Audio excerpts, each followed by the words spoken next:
Hai guys, welcome to my YouTube channel. Balik lagi dengan saya Nas Handian di sini. Kali ini saya akan mencoba membahas tentang insomnia. Ada yang sudah tahu insomnia? Pasti sudah tahu. Insomnia itu tidak asing lagi di telinga kita dan memang sangat familiar. Yang kita tahu adalah insomnia itu adalah tidak bisa tidur pada malam hari. Seperti. Nah, kali ini kita akan sedikit bahas tentang apa sih sebenarnya insomnia itu, apa penyebabnya dan bagaimana cara mengatasinya. Nah, sebelum lanjut, jangan lupa buat teman-teman yang belum subscribe video ini, dibantu subscribe channel video ini. Jangan lupa like juga, jangan lupa dibantu share juga ke teman-teman. Mudah-mudahan video ini bisa bermanfaat buat teman-teman semua. Tanpa berlama-lama lagi, mari kita langsung saja simak videonya.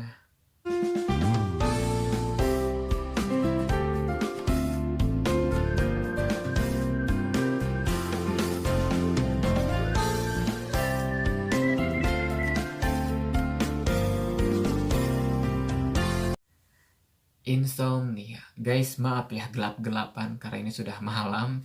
Saya bikin videonya malam-malam biar bernuansa aja gitu. Insomnia tengah malam. Karena saya juga mengalami insomnia, guys. Nggak bercanda ya. Insomnia adalah gangguan yang menyebabkan penderitanya sulit tidur atau penderitanya merasa tidurnya tidak cukup, meskipun terdapat waktu yang cukup untuk melakukannya. Gangguan tersebut menyebabkan kondisi penderita itu tidak prima pada keesokan harinya untuk memulai aktivitas. Gitu. Jadi ternyata memang benar, insomnia itu adalah gangguan tidur. Bisa sulit tidur ataupun bisa merasa tidurnya tidak cukup.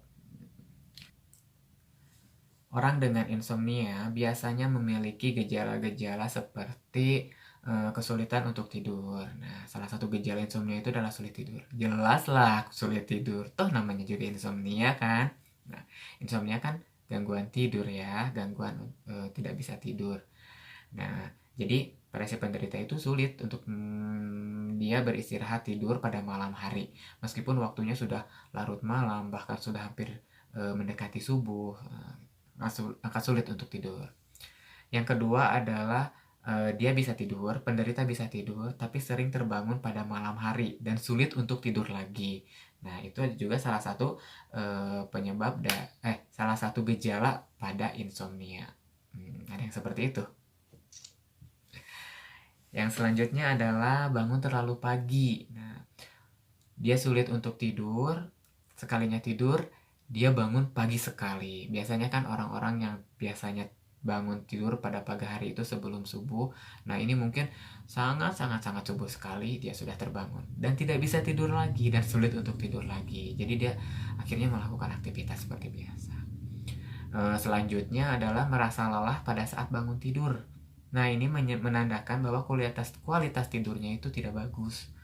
Selama apapun tidur, sepanjang apapun waktu yang dihabiskan untuk tidur, tetapi pada keesokan harinya ketika dia merasa tidak fit gitu ya, kurang fit, merasa lelah pada saat bangun tidur. Nah, itu juga salah satu gejala, ternyata salah satu gejala dari insomnia. Wow, ada yang merasakan seperti itu. Jadi tidurnya itu tidak nyenyak, tidak berkualitas. Nah, salah satu gejala insomnia juga ya. Hati-hati. Ternyata insomnia itu dibagi menjadi dua. Ada yang disebut dengan insomnia primer, ada yang disebut juga dengan insomnia sekunder. Nah, apa bedanya? Apa itu insomnia primer? Insomnia primer adalah kondisi atau keadaan seseorang yang mengalami masalah tidur yang tidak terkait langsung dengan kondisi atau masalah kesehatannya. Nah, jadi insomnianya itu tidak disebabkan oleh masalah kesehatannya. Yang kedua adalah insomnia sekunder. Nah, insomnia sekunder itu adalah suatu kondisi di mana seseorang mengalami masalah tidur karena sesuatu yang lain. Itu bisa disebabkan karena riwayat kesehatannya, seperti dia misalnya pasien yang mengalami masalah kesehatan penyakit asma misalnya ya, dengan penyakit asma, dengan depresi, radang sendi, kanker. Nah, itu yang bisa menyebabkan gangguan terhadap istirahatnya. Atau misalnya dengan rasa sakit juga. Terus riwayat penggunaan obat-obat yang mereka minum atau zat yang mereka gunakan seperti alkohol. Nah, sekarang penyebab insomnia. Ternyata ada banyak penyebab insomnia. Salah satunya adalah stres. Stres kehidupan yang signifikan. Contohnya adalah kehilangan pekerjaan, atau kematian orang yang dicintainya. Nah, itu akan terjadi stres. Nah, gejala stres ini biasanya penyebab insomnia primer karena tidak ada hubungannya langsung dengan faktor lain seperti kesehatan.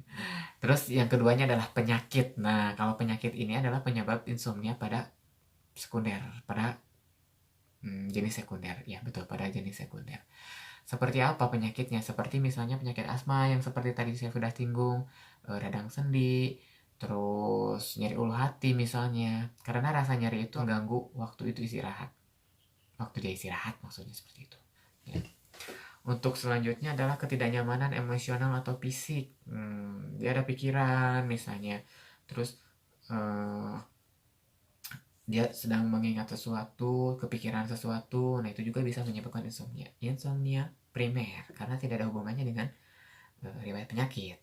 Tidak ada hubungannya dengan penggunaan obat. Tidak ada hubungannya dengan penggunaan zat lain.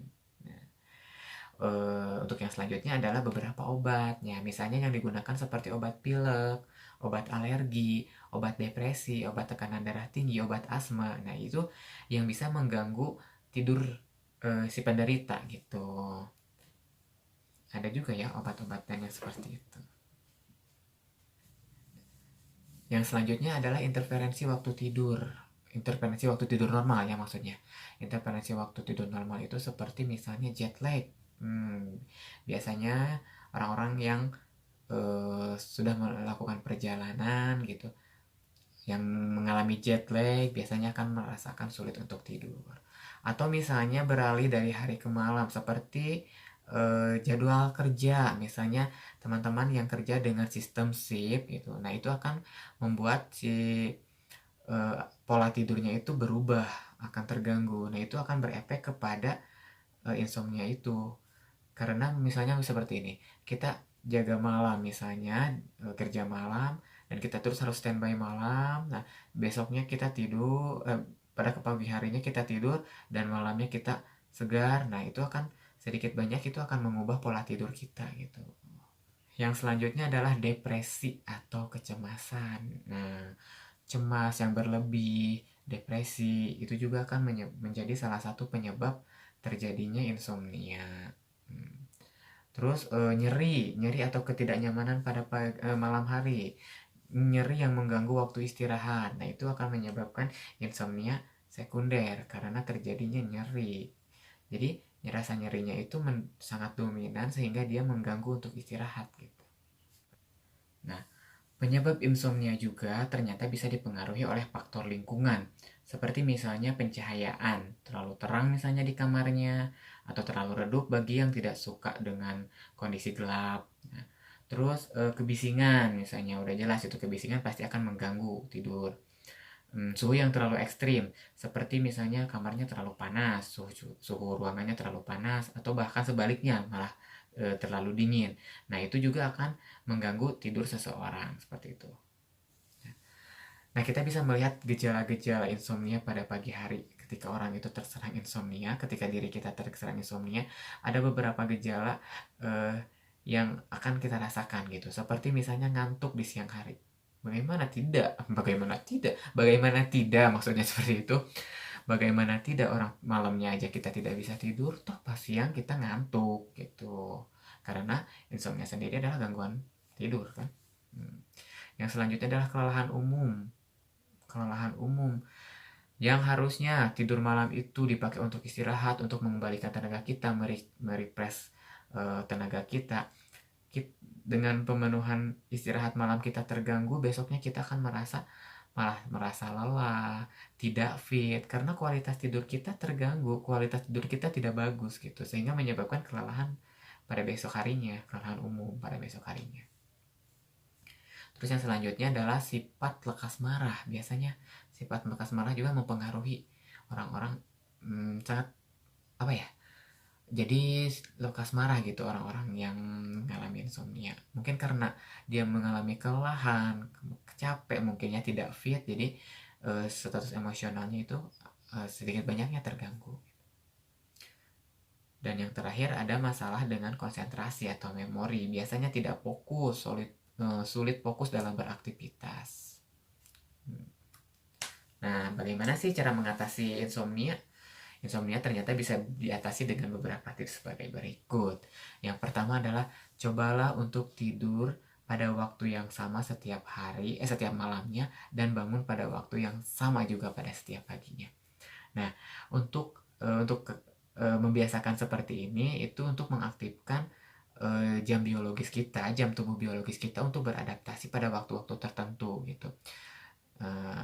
Jadi pilihlah, tapi ini akan sulit sih sebenarnya untuk diterapkan pada teman-teman yang bekerja dengan shift. Tapi buat teman-teman yang tidak bekerja terkena shift, mengalami insomnia, bisa dicoba gitu. Tidur pada waktu yang sama dan bangun pada waktu yang sama juga. Jadi, buat mengaktifkan jam biologis Anda. Nah, untuk yang selanjutnya, cobalah untuk tidak tidur siang. Hindari tidur pada siang hari.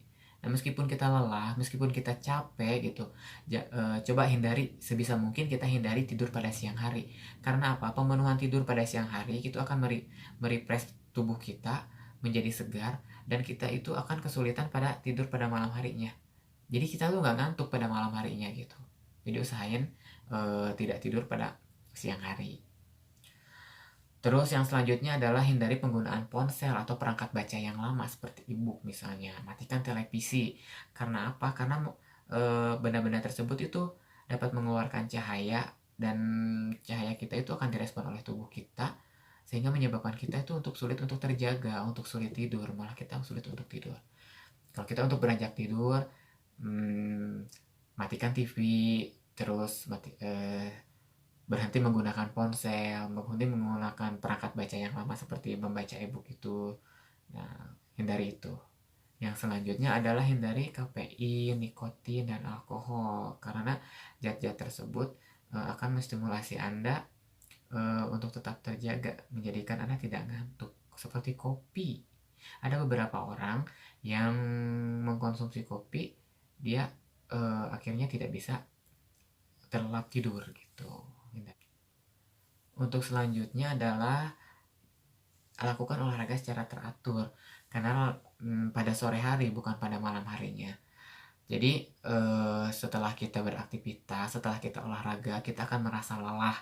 Nah, dan rasa lelah itu akan memudahkan kita untuk menjadi ngantuk. Setelah ngantuk kita akan tertidur pulas, seperti itu. Nah, selanjutnya adalah jangan makan-makan berat di penghujung hari. Nah, usahakan jarak dari makan malam ke waktu tidur itu 3-4 jam. Nah, selanjutnya adalah kita faktor lingkungan. Nah, jadikan kamar Anda senyaman mungkin. Kamar Anda harus nyaman, pastikan bahwa itu kalau misalnya Anda senang tidur dalam kegelapan, ya atur kondisi cahayanya, terang gelapnya cahayanya yang seperti apa yang membuat Anda nyaman. Tidak terlalu hangat dan tidak terlalu dingin juga, atur suhunya juga. Terus misalnya kalau hindari juga dari kebisingan gitu, harus tetap tenang. Nah, biasanya dengan seperti itu, dengan lingkungan yang nyaman, Anda akan merasa nyaman dan akhirnya akan tetap terlelap tidur. Tips selanjutnya adalah ikuti rutinitas untuk membuat Anda rileks sebelum tidur. Nah, salah satu contohnya bisa dengan Anda mendengarkan musik. Misalnya Anda ingin mendengarkan musik sebelum tidur, boleh. Nah, itu musik pengantar tidur, jangan musik yang genrenya itu yang membuat Anda segar gitu, tapi musik yang intonasi atau lantunannya itu soft gitu, tenang, lembut, seperti itu yang membuat Anda rileks gitu. Jika Anda tidak dapat tertidur dan merasa tidak mengantuk, Anda bisa bangun dan Anda bisa membaca lah gitu. Membaca atau melakukan aktivitas yang tidak merangsang sampai Anda merasa ngantuk. Membacanya membaca buku ya, jangan membaca dari ponsel gitu. Buku, pure baca buku. Karena ternyata membaca buku lama-lama akan membuat Anda mengantuk. Apalagi malam. Nah guys, mungkin itu yang bisa saya sampaikan pada kesempatan kali ini. Mudah-mudahan ini bisa bermanfaat buat teman-teman semua. Dan sekali lagi, jangan lupa buat teman-teman yang belum subscribe, dibantu subscribe channel video ini, bantu like juga, bantu share juga ke teman-teman kalian. Mudah-mudahan ini bisa bermanfaat buat teman-teman semua. Cukup sekian, sampai jumpa pada video selanjutnya. Bye-bye.